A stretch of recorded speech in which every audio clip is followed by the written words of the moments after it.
We thank the Honourable Prime Minister for his address. I will talk a little bit more about our testing and just a little bit about what all healthcare workers really want to tell the public. So, as the Honourable Prime Minister mentioned, so far we have tested over 330 samples at Fiji CDC. Most of these have, over 300 have been at our new molecular lab, of course, that opened on March the 11th. And as the Honourable Prime Minister has mentioned, we still have 5 positive cases, and they're all in stable condition. The positive cases, of course, are the 2 imported cases from overseas, as well as the 3 contacts of the first case. Now there's over 200 countries around the world that have reported cases of COVID-19. That's almost every single country. This disease has led some of the wealthiest nations to take unprecedented measures, essentially shutting down their societies, once they realized that they were losing control, that numbers of cases were overwhelming their health systems, and they could not cope.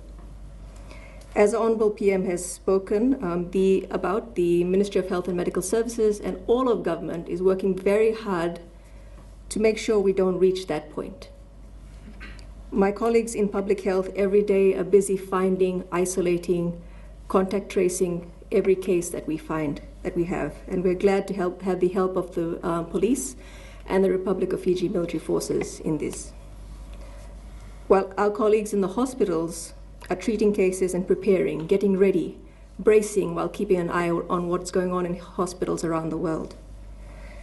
But most important, all of us healthcare workers are pleading with the public, please listen. Our health care system alone cannot stop this disease. No country's health system can. If you ask what the government is doing, well, the Honourable Prime Minister has just detailed what we're doing. But what are you doing? Because what we're doing in the government won't matter very much if you don't do your part, if everybody doesn't do their part. So what can you do? Wash your hands with soap and water as much as possible, or alcohol-based hand sanitizer. Keep your distance from others when you're outside your house, at least 1.5 to 2 meters. Stay home as much as possible. Only go out if you really need to, if you're going to work, and come right back home. If you have a fever, a cough, or a sore throat, please visit one of our fever clinics.